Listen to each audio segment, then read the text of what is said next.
That's why I got into business, because I realized, oh wow, if I am consistent and dedicated and work hard with my fitness, there's tangible results. Yeah, I need a bag, bruh. Send it through quickly. I'm making his dog like I'm in the big leagues. Yeah, I told him I'ma hit it out the stands. I deserve another 100 bands.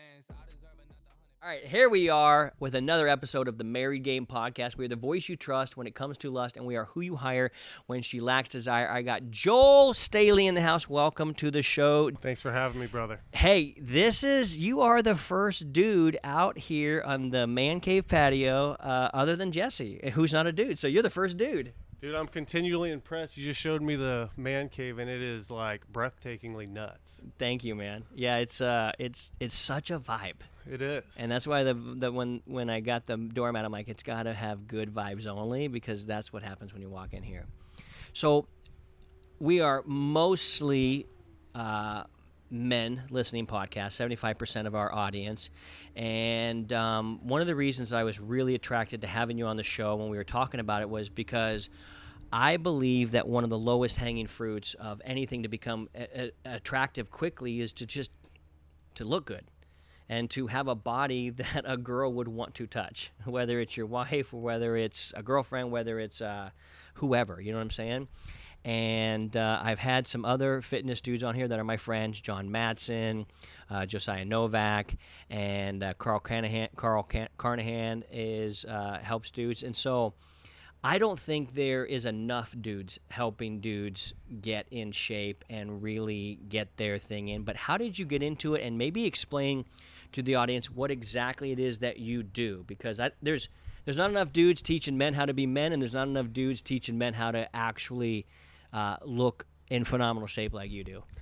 Well, lifting specifically, my dad would put on Rocky marathons as a kid, and he went to the gym himself, and I noticed that my dad looked like a superhero, and all my friends' dads and the neighbors' dads looked like these couch potatoes. So I was like, all right, well, there's something to this working out thing. And then we'd do push-ups watching Rocky and Rambo, and I'd always ask my mom and dad, like, is this dinner healthy? And they'd be like, yeah, even though it's spaghetti or whatever it was. Yeah. And I was just obsessed with it until finally, at about 12 years old, my dad took me to the gym. And, dude, I'll never forget, I walked in. It was a Gold's Gym at the time. And I saw, like, these big, jacked, what looks like professional wrestlers. And I saw these women walking around in their spandex pants, like, flirting. And I was like, does my mom know that my dad comes here every day? Oh, like, shit. This place is freaking awesome. I love that. So I just wanted to go there because I got away from my sister and mom, and it was like some guy time. And then after a few months, I got like this first little vein in my bicep. Oh, yeah. And I was like, okay, I'm addicted now.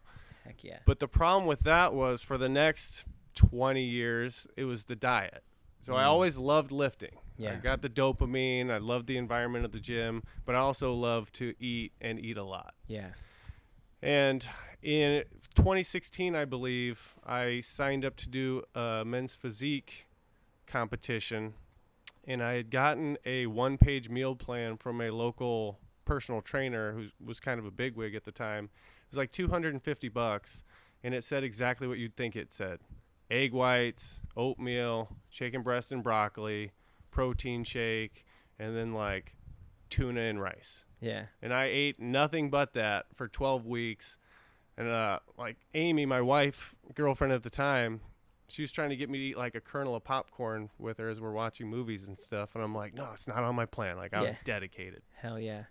And I went into the show. I lost like 15, 20 pounds of fat. I was looking really diced.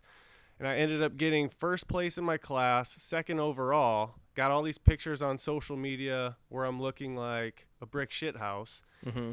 And then what no one told me, and what really a lot of people don't talk about in those bodybuilding circles, is the binge eating. Because immediately after the show, everyone brings donuts, cookies. I went out for Mexican food, and just think like 12 weeks of not having any donuts, nachos, breakfast burritos, margaritas, like anything that kind of makes life worth living sometimes. Yeah. I gained all that let's call it 20 pounds back, what took me 12 weeks of hardcore diligence, training twice a day, I gained it all back in about 2 weeks. Oh, shit. And this was at the beginning of summer.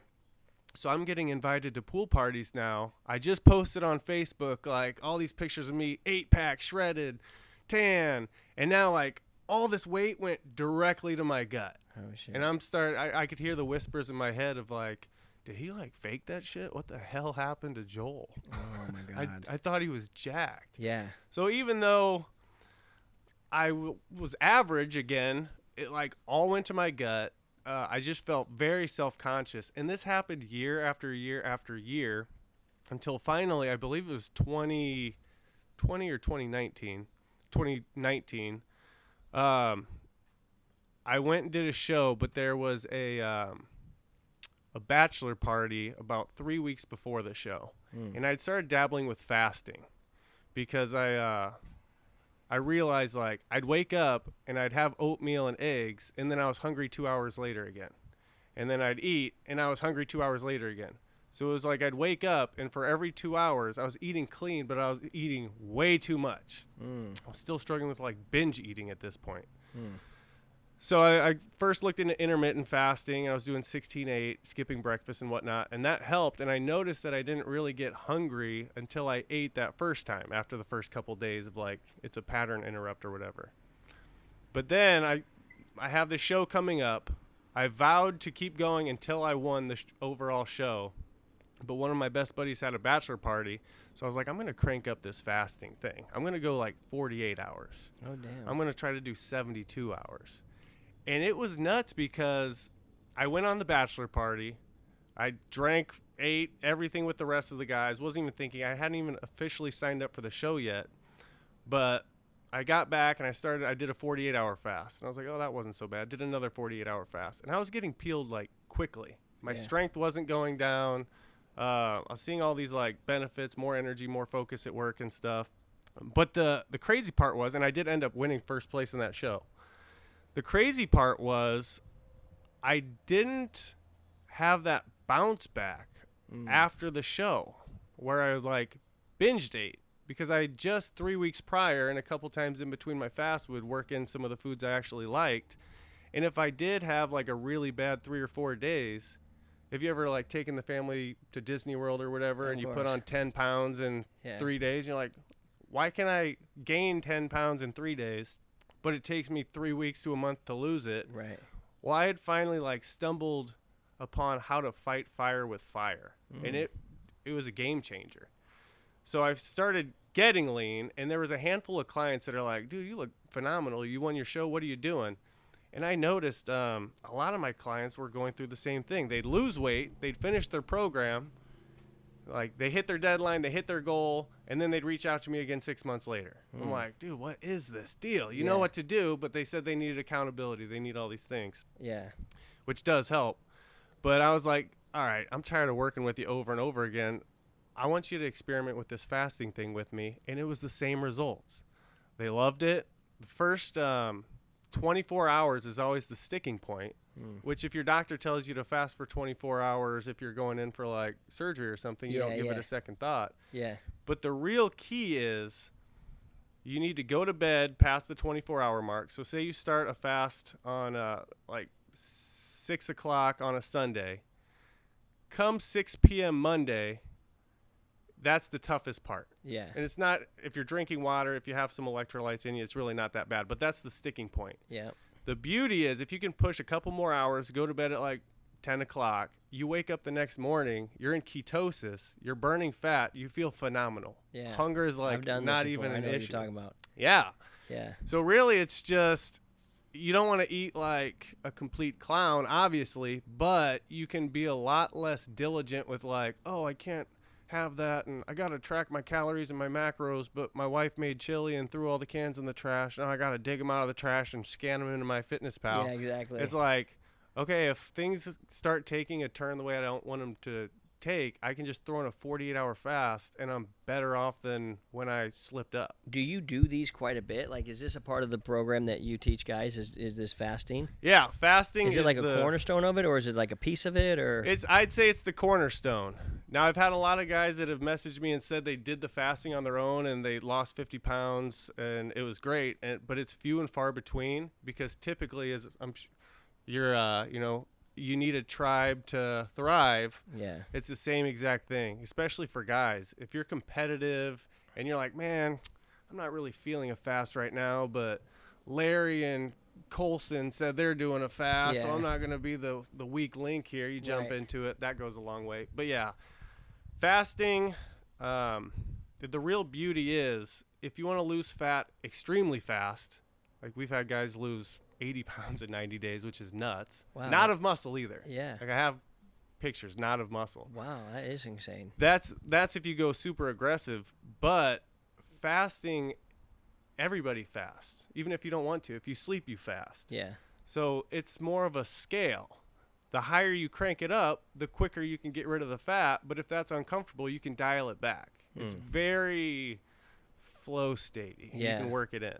Okay, so you work with these guys. They come to you. They're looking to get more in shape. They're tired of this. How often do they tell you the motivation for wanting to get in shape is that they realize they're not as attractive to their wife anymore? Does that happen quite a bit? That's a huge one. That's probably the top one, and then not having energy at the end of the day to play with the kids or be at their best for their family. That's the second one. Third one's just not liking the way they look and feel when they look at themselves in the mirror. See, okay, so those three things, wanting to be attractive for your wife, wanting to have energy for your kids, and wanting to actually like what you look at.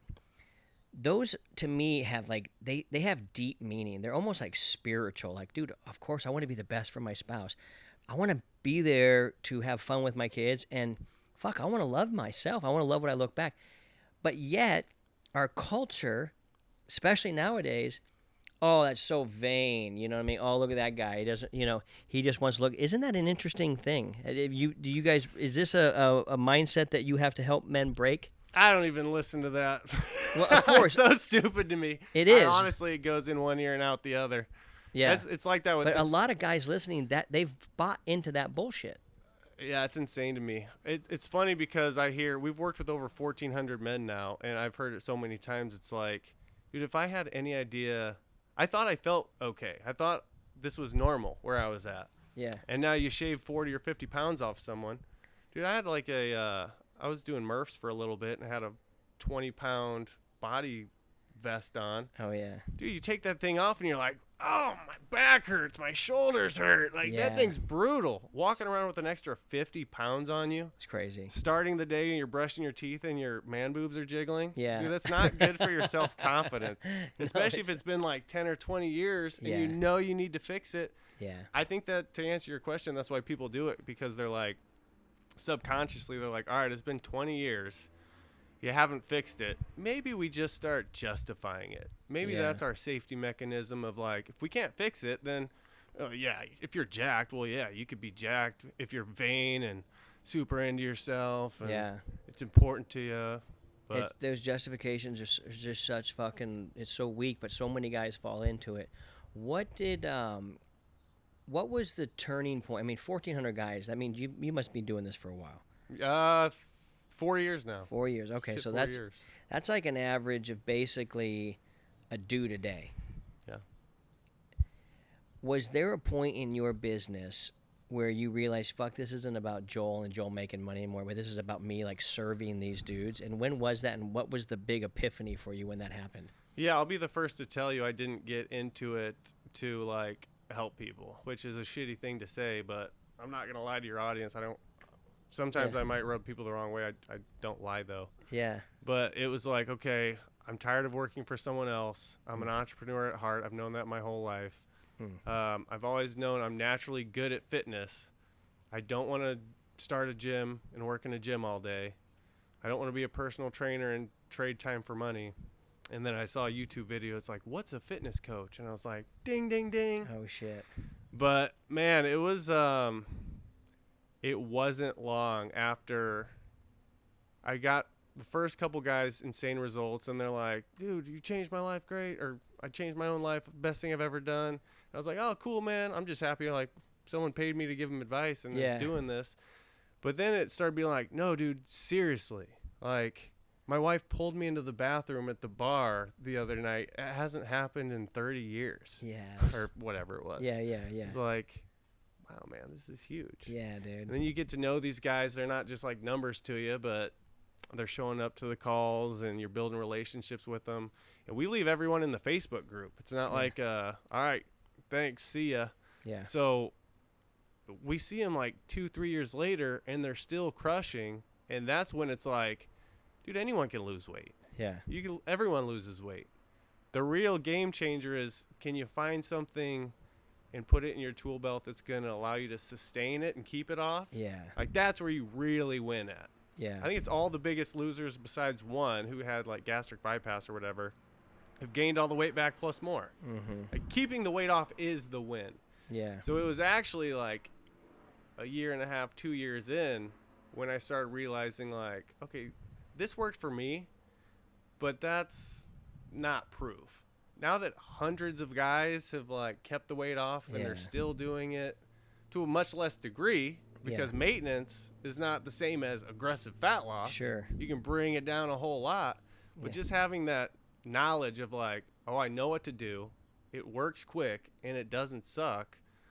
Yeah, man, it's been very beneficial. Yeah, well, I'm listening to your story and I'm thinking about the journey of what we went on with Married Game and having over 300 like full pay, full access, come on in clients, and realizing that it's just this last 6 months where I realized, oh my God, this isn't about me, dude. This isn't about how smart I am about how to help these guys. It's actually about them. And I started I've been really wrapped up in their story lately, and it sounds like you experienced that at some point. You have to, and it changes the whole fucking game. Yeah, otherwise, because if you hit a point financially that you're comfortable and it's all about you, you'll stop showing up and the whole house of cards will crumble. But if you're really passionate of like, okay, so I'll be driving and I'll see a guy that's like 50 pounds overweight jogging in the heat, like hating his life, and I know that you're not jogging that weight off, dude. Yeah. You're gonna work up your appetite, you're gonna go home and eat, and you're gonna feel really shitty tomorrow. Yeah. In the morning, you're gonna have like that shame. I almost want to shout like, try long fast. Oh yeah. But if you're doing it for other people, even if you are financially set, it's like, man, no, I got to make those calls. I got to write that email. I got to make that social media post, because if I'm not, then these people aren't going to know that this solution's out there. Yeah, exactly. Oh, that dude, that is the line. And that's what drives me too. I'm like, fuck, if I don't say something, this might be that day that fucking Joe Blow finally looks at the post and goes, I need to change. Yeah. Okay, so what are some of the misnomers that people come into your program with, and mindset shifts that you're like, I gotta know? I've got them from Married Game, and I know what they are from Married Game, but I'm really curious as what they are for you and for you helping your clients. What are those? You know that shift. You know what I'm talking about. They're like, you got to change this belief, and then the behavior follows. There's a few. The big one is that losing weight is the goal. When again, I think it's like 45% of people or more lose weight every single year, and they just yo-yo forever. And it gets harder and harder and harder as you do it, because you're messing your metabolism up. You get older, age doesn't help, your hormones don't help. When really the goal is that doesn't get the problem crossed off your list. Or if it does, it's temporary, and you know it's going to be back on there. Fitness was huge for me. I noticed as soon as I stopped doing this, that's when my business blew up. That's when I married Amy and we started having kids. That's when I started like actually doing new cool stuff, because that one challenge was done with now, like complete. Yeah. But if you're always going back and you're stuck in the same loop of like, all right, lose, gain, that's not a win. You need to find a way to be able to lose it and keep it off. Another one is that fasting is starving yourself. And really, I would argue that small meals that don't fill you up every 2 or 3 hours, that leave you hungry, that you don't want to eat, and you have to tell your wife that you're not having lasagna, you're having tilapia and asparagus. Yeah. Like, that is starving yourself. Whereas fasting is literally just food that you ate previously that your body never got a chance to burn. Oh my God. So it's almost like you've gone into debt with fat. Wow. Dude, But that's you keep going interesting. further and further in debt. Yeah. Like, you got to pay off your debt, burn Yeah. that food that you already ate a year or 5 years ago. Jesus, that's a really great way of looking at it. Those Dude, are the big two. Oh, so okay, so I like that. What does what does it look like for you in terms of, okay, so do you fast once a week for 48 hours, or like, give me the rhythm. What's the rhythm of this? If I've had all right, so my maintenance is typically one meal a day. And when I say one meal a day, it means it's more like a 4 or 5 hour eating window. Okay. And that's very beneficial for me as an entrepreneur, because it's not, all right, wake up, eat, go to the gym, find something to eat, go to work, split up my day into 3 or 4 different sectors, find something to eat, go drive something, get that end of lunch crash, Yeah. grit out the last couple hours. It's like, no, wake up, go lift, take the kids to school, work for 8 hours, come home, and now I have this huge budget of calories. Yeah, you do. So I'm eating with the family. If I want to have some charcuterie board or It's really more of a whatever. feast, huh? Yeah, it's a feast. Wow. Maintenance is a breeze. Yeah. Like, once you get to maintenance, you almost feel like you're cheating the system. Yeah. Because by that time, you're obsessed with the energy you have throughout the day. You don't want to eat all day. As a matter of fact, you go everywhere and you see people snacking all the time, and you're like, oh my God, I'm peeking through the matrix now. Yeah. You can't go to a baseball game without, like, literally everyone's eating, or walking down the street, people are eating their Cheez-Its. And it's like a habit. It's just like, I go to the movie theater and I'm just like, of course I want to get something. Yeah. But you're not even hungry. But it's crazy. Dude, movie theater's a different beast. You got to eat at the movie theater. Well, we have the luxury ones around here. Do they have those in Nebraska? Yeah. Those are the They have best, good dude. stuff. Yeah, you're sitting back in the leather couch. You got the thing. Yeah. So that's another actually mindset shift, is that people need to work their life around their fasting. So, like, if I'm going to do a 48-hour fast, and then Keith Yackey says, hey, why don't you come do the podcast, and we're having a couple guys over, and then we're going to go get dinner and whatever. I'll be like, oh, sorry, man, I'm doing a 48-hour fast. I'm just going to hang out at home. Like, of course not. Yeah, that's horrible. Push it off. Do it later. Yeah. But as a husband especially, we all have that, they say marriage is like 50 years of just going back and forth asking what's for dinner tonight. I never heard that. If your wife's like, hey, what are we doing for dinner tonight? And you have fat loss goals and no skin in the game, or you have stuff to do, then it's like, oh, I can pick something up for you and the kids, or whatever you want to do is not a big deal. Yeah. If you got nothing going and you have fat to lose, Yeah. throw a fast in. Yeah. I love it, man. I love it. Was this something that you learned from somebody? Or was it an accidental thing, kind of like you were saying? You're like, well, what is this? Because a lot of guys are talking about it more now than ever. It was a journey for me. I started off I didn't even know fasting was a thing at all. And Greg O'Gallagher of Kino Body, I started watching his YouTube I bought videos. one of his programs. He helped me a lot. Yeah. Yeah. So he does like the 16-8, and that I did that for like 6 months, and I liked it. But the problem was, I got into that when it was 2 weeks after my show, and I wasn't losing weight quickly at all. It was easy maintenance, but it was like summer, and I didn't want to go to the pools yet. Yeah. So then I kept going down the rabbit hole, and I stumbled across a guy named Jason Fung, Dr. Jason Fung, Okay. who's got a really funny voice, but he's very bright. And he actually reverses people's type 2 diabetes with these long fasts. Damn. Because my big concerns were, okay, yeah, I can fast and lose weight quickly, but I'm going to lose all my muscle. Yeah. And then I'm going to look like one of those hippie guys that doesn't lift, and Yeah. that's going to be the case. Then Fung put out research that they've done those tests, and you actually retain more muscle, because when you do those long fasts and get into ketosis, your naturally produced human growth hormone and testosterone gets freaking jacked through the roof. Wow. So I was like, oh, all right, that's nice, but I'm going to be starving. And that's when I found out, like, make it past the first day, drink a lot of water, and it's not bad at all. But once you get to day 2, it's like euphoric. You're not hungry at all. Yeah. You're not even thinking about food. I did a 36-hour one probably 2 months ago, and I loved it. Yeah. That first day, I the same thing in 24 hours. I'm like, oh, dude. Yeah. I'm like, no, I've done it plenty. I'm like, come on. Yeah. Shut up. We have everyone start off with a minimum 36 just for that reason. And we've had guys go like push over 100 hours. Yeah. Because they're like, why wouldn't I, man? I This feel is amazing. crazy. Yeah. Yeah. It really is insane. Who's been some of your business, like guys you've looked up to and go, wow, that have been some of your inspirations for you to build this?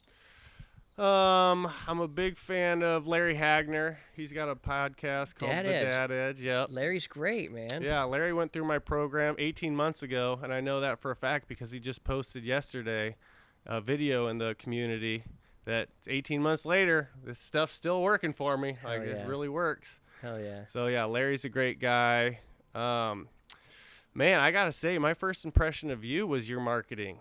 Because much like my story, a lot of times I watch your video sales letter, your training or whatever, and you can always tell the people that have actually struggled and had the real battle, and then people that it kind of came natural to and capitalized on it. Yeah. But just from your lines of like, we make your wife want to initiate sex again. Like that alone tells me of like, oh, you've been through it. Yeah. Like you get it. Yeah, exactly. And then I watch your training and you're very in touch with your market. So marketing, I look up to your stuff quite a bit. Interesting. Very cool. And it's always dropping knowledge on the podcast and whatnot. Hell yeah. Man, I'm just kind of figuring it out as I go. Hell yeah. Where are you going with it? Like, what's kind of your goal and your vision for it? I just want to let everyone know, man, because it's getting bad out there. I don't know if you've ever seen pictures of like from the 70s or 80s or even the 90s when everyone's just naturally lean. Dude, those like they're like on the beach and then the beach now. Yeah. Yeah, that meme's brutal. Like there's even movies that me and Amy will watch and they're from like the 80s, and like the Truffle Shuffle kid, he's not even would be considered fat anymore. Like there's really fat kids now. Exactly. So it's an uphill battle, man, but I am just trying to alert people of like just giving up all your favorite foods and not eating dinner with your family or telling your friends you can't hang out. These are all unsustainable, and you're kicking the can down the road because I'm not saying you can't improve by improving the quality of your food. Like you're a testament to that. That needs to be done either way. Yeah. But with fasting, if you do a 48-hour fast and you break with a large carnivore pizza, or if you break with a big like tomahawk steak, your body tells you. Yeah. You break with a steak and it's like, hey, thanks, bro. Yeah. Feel great. Keep crushing. Let's go. You break with a pizza and it's like, what are you doing to me? Yes. But if you're constantly eating, it's almost like that line's blurred. So it's a really great way. It's almost like as a byproduct, you improve your relationship with food. Yeah. Because you feel like dog crap, I'll say, if you break a fast with crappy food. Got it. Was there ever a point in time in your marriage where you needed to tap into some of the stuff you learned in fitness to help get you through whatever spot? How long you guys been together, and tell me about that situation? We've been together 10 years. Okay. We have 3 beautiful daughters, 2 twin 1-year-olds and a 4-year-old. Oh, so you're right in the thick of the Thick parenting. of it, You're in the parenting pod. Dude, see, that's another thing is I started with the dad niche when Amy was pregnant, and I'm like, yeah, it only makes logical sense. You want to eat their leftovers, you don't have as much time.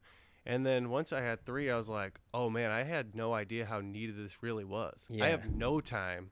Yeah. Like, I'm not going to spend half my Sunday meal prepping or tracking calories and macros. Like, I got twin babies that need their diapers changed, and one of them's throwing, like, dog poop at the other one right now. Yeah. So you're on vacation out here a little bit. You're going to go down to that beach, and you're going to be like, Amy, I had an amazing trip. I'm working, honey. Yeah. I'm working. I love it, dude. I love it. So going through that, what's been the toughest time or the toughest things that you in your marriage that you had to like go back to some of this discipline or things that you've learned in terms of Because I believe that when a man fixes fitness or really focuses on his fitness, it seems to help damn near everything else. It really does. Like that, it's like that linchpin for some reason, because there's guys that can ball out of control in business and they're fat as fuck and everything else seems to fall apart. But guys that seem to understand, I can't just be a Jabba the Hutt and I've got to be as athletic as I possibly can, it switches us, dude. So I walked into the grocery store a couple weeks ago and realized that I had this giant mustard stain on my shirt. And I wanted to get in there, get out of there. I didn't want anyone I knew to see me. I didn't want anyone to talk to me. Yeah. And it wasn't until after the fact that I realized, like, dude, if you're overweight and you hate the way you look, like, is that kind of how you feel all the time? Like, this is a little mustard stain. Wow. So to answer your question, I noticed back when I'd yo-yo all the time is I'm naturally like, if I'm happy with myself and I'm not stressed out and I'm not just almost like enveloped in this cloud of shame because I screwed up yet again, I'm just a better partner. Yeah. I'm like more playful. I'm more confident. I'm happier. I'm more of a joy to be around. Hell yeah. But then like you gain 20 pounds. And it's like, no, we can't go to that party. Well, why not? All our friends are going to be there. I said we can't go, okay? Yeah. That's, dude, man, you are speaking truth, man. You are really speaking truth. When it's almost as if when you dial this in, you finally are able to develop a real confidence that your wife can lean into. 100%. And as men, you know this better than anyone. As men, especially like you've talked about being a Christian and whatnot, it's our job to lead the family. And what kind of leader is like doing the thing that kills most people and being way overweight and letting their kids be way overweight and just like, oh, it's okay. Yeah. We're all doing it. Yeah. Like it is our job to say this is not where the direction I want to lead my family. Yeah. It might get uncomfortable, but I got to make a decision here. It's going to get uncomfortable either way. Yeah. So am I willing to go through it so I can lead my family in that direction, or am I just going to keep going the direction I'm going and, hopefully I'm around to walk my daughter down the aisle or have the first dance with her in 15 years from now? Yeah.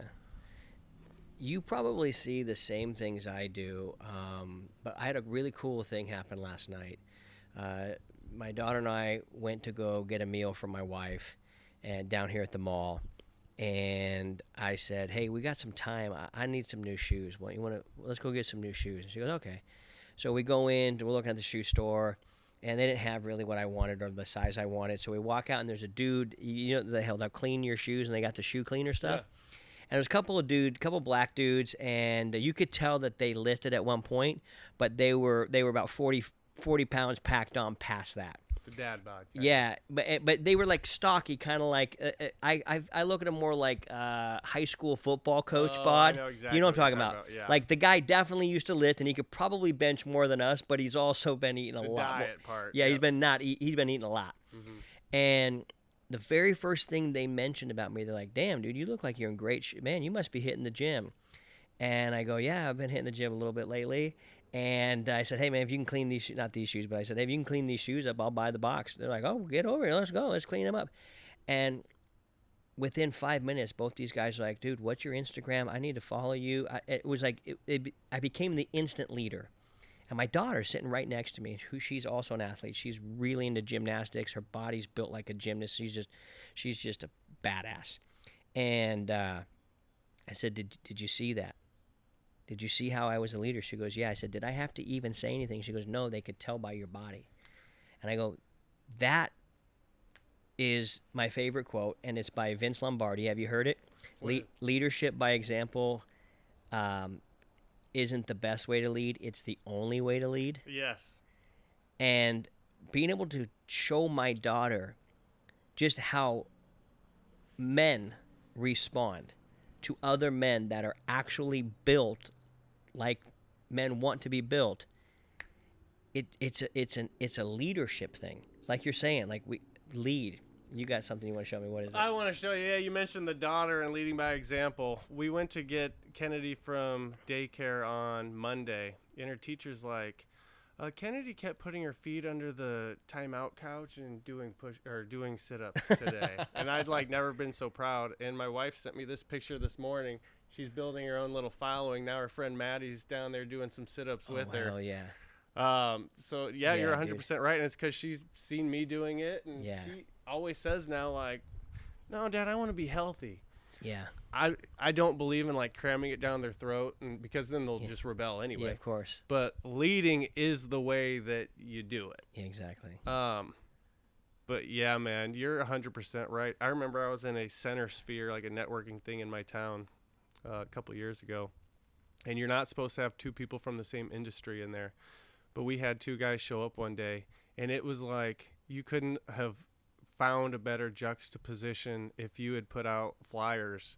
One guy was like lean, mean, 3 inches taller than me, 30 pounds of muscle on me, well trimmed outfit tucked in, and the other guy was north of 400 pounds, like one button's stretching at the like everyone's about to duck, thinking there might be a drive-by, just huge. It's like, who are you gonna trust your money with here? Yeah.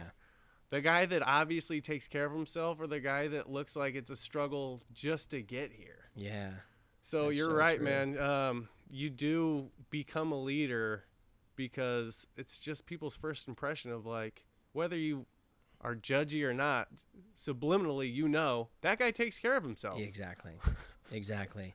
And not only that, but it's like, do they have trampoline parks back where you guys are at? Yeah. I know I'm treating Nebraska like people used to treat Montana. I lived in Montana for a year. Like, you guys got running water up there? I'm in Omaha, like the one part that doesn't qualify with how you're treating it, so it's very well deserved. Okay, got it. Okay. So you go to the trampoline park. All kids and like a dad. Yeah. And everybody else is on the couches. And I'm doing backflips and front flips. And I'm like, all right, I'm going to do a back handspring. Jofi's like, you can do it? I'm like, no, but I want to try it. I'm scared shitless, and I don't think I can do it. And yet, I'm the only dad out there. Every single time. I saw one other dude. We have the pass, so we go like once a week, sometimes twice a week. It's a good time. And it's, oh my God, dude, do you want to get your steps in? Fucking, let's go to the bouncy house, man. They have like the American Ninja Warrior set up all at the the shit, dude. Oh, yeah, dude. All the shit. Dude, that was actually, okay, so, you know, when you really strive hard to work for something, to try and get something, you understand that feeling of accomplishment. And my daughter, as a gymnast, you know, she's in that way where she's like learning the roundhouse to backflip, the roundhouse to back handspring. And dude, she'll like try it 50 times before she finally gets it. And you know that feeling. Mm-hmm. And there was this bar, and it felt like about 10 feet because I can just barely dunk a basketball, or I used to be able to barely dunk a basketball. And I got up there and touched it, but it's about this big, and so my fingers would kind of touch the top and brisk off. And I'm like, oh, hell no, dude. And this floor is like just a tiny bit bouncy, but not totally. And my daughter sat there and watched me. And finally, by the 10th time, she's cheering me on. Like, we're cheerleaders. Nice. Yakis are cheerleaders, dude. And I finally got it and grabbed it and pulled myself up. I thought I won the Super Bowl. She came running down. She goes, Dada, how many times would you try it? I go, how many times do you think I would try? She goes, you would have tried 100 times until you get it. I go, you're damn right I would. I said, would you have waited? She goes, I know how important it is for you that if you want to do something, you do it. Like, it's literally building it into her DNA, which is like your little daughter. So I think fitness is so much more than just having energy, but it's like literally transferring that energy. Don't you believe? Yeah, and that's why I got into business, because I realized, oh, wow, if I am consistent and dedicated and work hard with my fitness, there's tangible results. Like, it's a formula. But I wonder if this works for things outside of fitness. Yeah. Like, let's see business. Yeah. Oh, yeah. Keep working at it. Keep plugging away. Learn, grow, work hard. What do you know? The formula works. Yeah. And, yeah, fitness is it's like a staple. You can always go back to it. And if you it's almost like a catalyst. You need, for me, people are different. I talked to one guy who was crushing in business, but he couldn't give two craps about fitness, and I didn't get it. He was like way overweight. I didn't understand it. But for me personally, yeah, it's like if nothing else is going right and everything else is out of my control, this one thing is in my control. ClickFunnels could shut down tomorrow. Facebook and Instagram could kick me off their platforms today. A million things could happen. My marketing agency could delete all my contacts. Like outside of like business, there are variables. Yeah. Fitness, especially if fasting's not like you got to do all this stuff. You could do it anywhere. Yeah. If you went to jail, unless they're force feeding you, you could do it anywhere. Get some push-ups in, get some sit-ups in. It's completely within your control. And then once you make that correlation of like, oh, this is in my control. I can't control a lot of stuff in life, but this one thing I can, then it really spreads out to like becoming aware of the things that you can control and trying to level up in those areas. Yeah, and it's so really true. At the end of the day, the best you can do. That's so true. All right, so let's if you can tell the guy on the end of this camera just the most honest, blunt, no bullshit thing that he needs to hear about finally saying, fuck this, I'm doing this. I'm actually going to do this and stay the course until my body is a body that people come up and go, wow. What would you tell him? Hire a coach. Even, God forbid, if it has to be Josiah Novak. Just kidding. Me and Josiah have a fun thing going. I love it. But really, I love it. there is, when you really want something, especially if it's been like decades, there is a feeling you get. And I understand as dads, I went after the cheapest niche, like 20% of consumers. Big egos, we can do it ourselves, don't need help, waste of money. I get that. But there's a feeling you get when you, A, make the financial commitment, which right now is like insanely low. But you start taking steps towards actually doing it, you get like reinvigorated. I found this out recently about myself because I'm a notorious ebb and flower. Like I'll do really good for a while, then I'll coast, and then I'll notice that I'm not coasting, I'm actually backtracking, then I'll like hit it hard again and sprint in a lot of different areas. But I found that I constantly need a purpose, no matter what it is. Sometimes I'll set a goal and I'll hit it, and then it's like if I don't have another goal set, I enter this almost state of like just hypnotic rhythm where I'm just kind of coasting through life. And then I find another goal and I become passionate about it. I'm like a dog on a bone, and I feel like I'm alive again. Yeah. So I've recently, as of the last 6 months or so, just made a commitment to myself of I'm never gonna not have a next goal in the chamber, because just like the yo-yo dieting, I'm a different person when I don't have like a tangible purpose or something to chase after and work towards getting. Dude, I'm the exact same way. Are you? I think a lot of guys are. Yeah, like we put our foot on the gas, and then we finally kind of get to that marker, and I think slowly we start to pull the foot off the gas. Yeah. And if you don't have someone there going, what are you doing, motherfucker? You're like, well, I'm just, you're like, fucking get back in the ring. Let's go. What are you doing? I think to me, I found that to be my friends and my coaches. Like the people around me, they're like holding me near and dear. How do you come up with that next thing? What is your typical process for coming up with that next thing? Because it puts a fire in your belly. It does. And that's the best fucking way to live. It does. Man, what's funny is it usually comes to me. We were kind of talking before this about things just coming at the right time. And man, I'm a big believer in a creator, and we were made in love and whatnot. And it is just so funny with life. Like the right things happen at the right time, but you have to be open to them. If you're just full of excuses of like, oh yeah, but I got, anytime something starts with like, yeah, but I really check myself of like, dude, is that an excuse or is it an actual valid reason? Right now I'm really trying to master guitar. Oh, hell yeah, dude. I committed to my twin daughters for their first birthday. I was going to take a dry year from alcohol. And I was like I'll be honest, like 3 or 4 night a week, just have a whiskey, just got into the habitual. Yeah. All right, we got newborn twins, I'm drinking. Yeah. But for their first birthday, I decided to take a year off, and I was like, I need to channel that energy somewhere at 9 o'clock or like 8 to 10 o'clock. So I went and bought my first guitar, and man, I'm like obsessed with that thing now. Hell yeah, dude. It's like you were talking about the most minute progress. I'm like, oh my God, I did it. Yeah, my dude. first bar chord. Look at me now. Oh, dude, I remember the bar chords. I love playing guitar.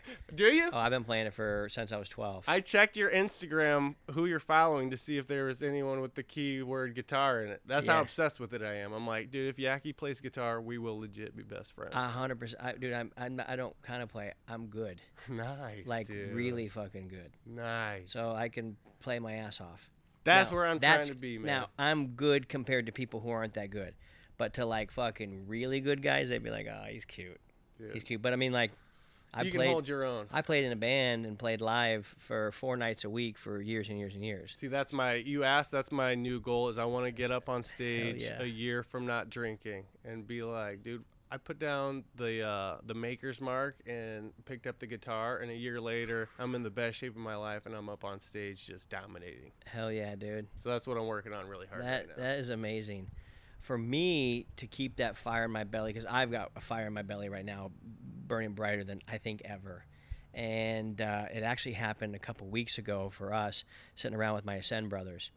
And we all said, okay, we meet every 6 weeks here, and we go, how do we stay on track? And we put, as my buddy Garrett says, put both feet on the gas pedal and never take it off. And we're like, how do we show up more rich? How do we show up more ripped? And how do we show up more radically in love the next time we meet than now? And so we all committed to, this is how I'm going to get more rich. This is how I'm going to get more ripped. And this is how I'm going to be more radically in love. And we all went around and we all wrote it down. We all took pictures in there. And we're like, you show up fucking not that way, you're going to feel silly. And you should. Because your tribe, now you just committed in front of us. This is what we're going to do. So that's how I found that. Or if I commit to my friends, hey, I'm going to do this, and then they don't, think, oh, well, what the fuck? I don't want to have a reputation for not doing what I say I'm going to do. That's huge. Yeah, so I don't know if that's something. Is that something that I know you've got the, hey, I got to put down the makers and put the guitar, but is there a group of dudes that is that something? Because I've found that most successful guys have a group of dudes. Yeah, so I started the Winner Circle, which you have to have gone through the 90-day Shed Fat Fast program. And not only that, you had to have, like, kicked its ass because it's called the Winner Circle. Yeah. I don't want any geek off the street. But, yeah, every 6 months, not 6 weeks, but I actually like that. Every 6 months, we haven't made that pledge, but it is so helpful to have a deadline. Otherwise, you just keep kicking cans down the road, it seems like. So nobody wants to show up, especially when we all met through fitness. We're all working on our fitness, faith, family, and finances. No one wants to show up 20 pounds heavier than they were for the last guy's meetup. Yeah. So, yeah, we're in communication every day. We have little micro tribes that we work in. It's huge. You need a group of guys, man. Yeah. I have 3 daughters and a wife. My friends are, they're great people, but they're not entrepreneurs that are trying to kill it. They're trying to work the 9 to 5 and raise their family. Yeah. You need a group of guys with similar goals that are going to push you. And that's like who does the best in the Shed Fat Fast program is ex-military, collegiate athletes, people that are around the iron sharpen iron mentality. Yes. And like they've been lacking it. And now they have it back and they're like, oh, I'm ready to go. Dude, that's how we all feel. We had a new guy just join Ascend, just like you're talking about. They haven't felt it. He came in, and we all baptize our bitch voice on Saturday mornings, too, for the guys who are local. We all do the run and the cold plunge. And the newest guy who just came in, his first time was this last, 2 weeks ago. And he's like, I've been wanting this feeling for 5 years.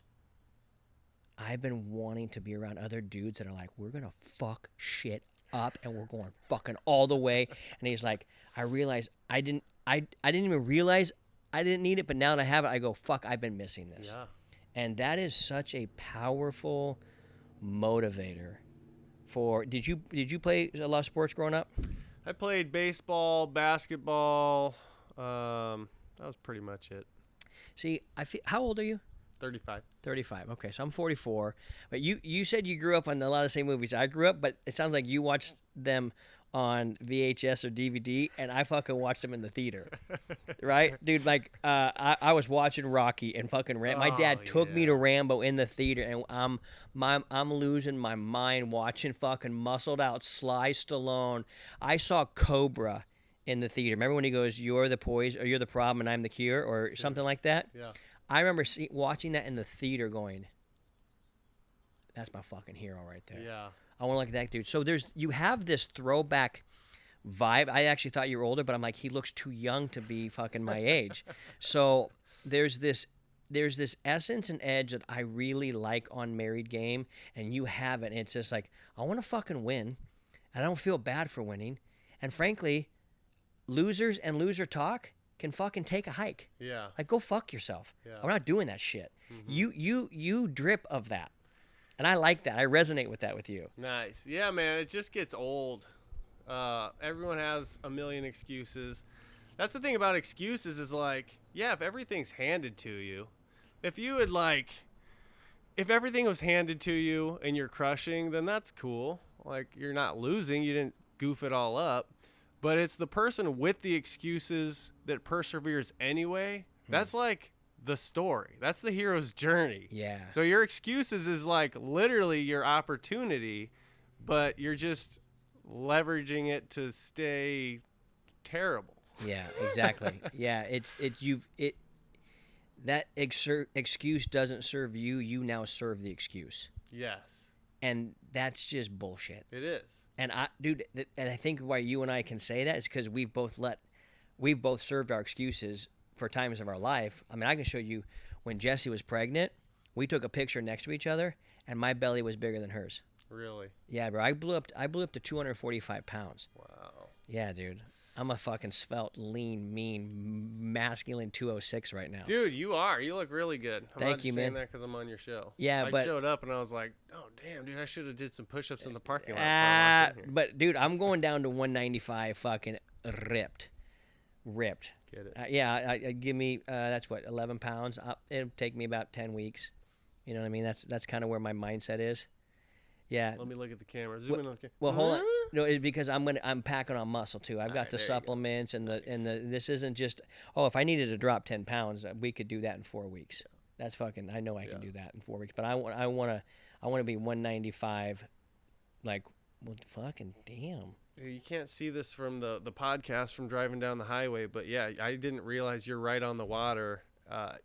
Be ripped, dude. Yeah. Like, you're already in top 1%, but getting top 0.0001%. That's where we're going.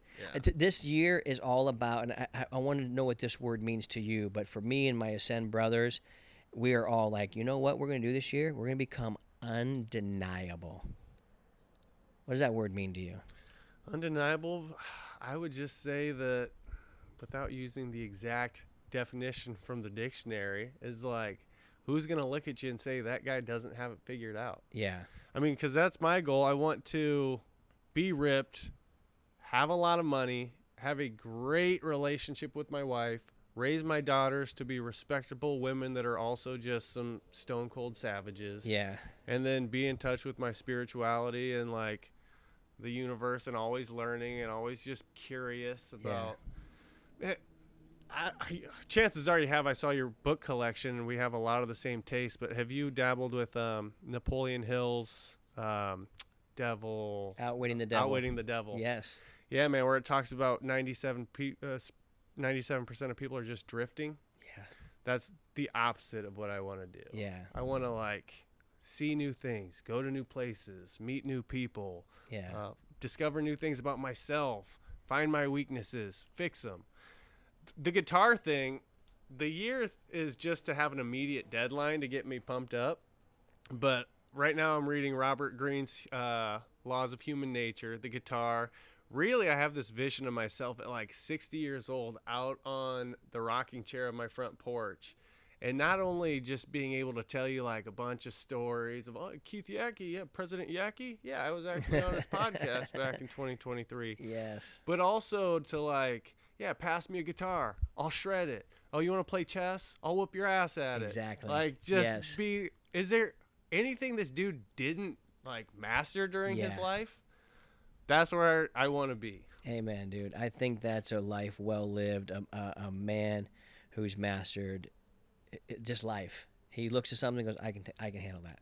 Yes. Any closing comments for the people about where they can find you, what they got coming up, what you offer, how you can help them? Because, here's the thing. I could have a fitness dude on here every fucking time, and someone's going to resonate differently with some other dude. And so if there's guys out there listening and you resonate with Joel, I want you to look him up, find him, go down his rabbit hole, hire him as a coach, become fucking a ripped savage, all the things. What do you want to say to them? Tell them how they can find you, all the good stuff. Well, it's a great time because shedfatfast.com, we are experimenting with a new offer that typically it's about $2,400 to work with us. We're experimenting with a new offer that's $997. Okay. It's more of a group coaching with one-on-one added if need be. Okay. But I mean, if there's any uncertainty, 1,400 guys. The only bad results are pissed off ex-girlfriends I have on Facebook. Like great reviews. Go to shedfatfast.com if it resonates. Sign up. If not, just I don't know. Keep listening to Keith, man. I've learned more in my hour and a half of hanging out with him. I need to surround myself with some more Keith. So find yourself a good network of guys. Find your tribe. Yeah. You mentioned it in the last podcast, so I don't want to sound like a broken record, but if all your friends are just, bitching and complaining and drinking and same old excuse and same old not going anywhere, you got to get the hell out of there because it's like an anchor to your sail. Yeah. Well, I appreciate having you on. I appreciate the energy that you showed up with. You and I are very, very aligned. You know what I mean? As far as I want to be jacked, I want to be fucking rich as fuck.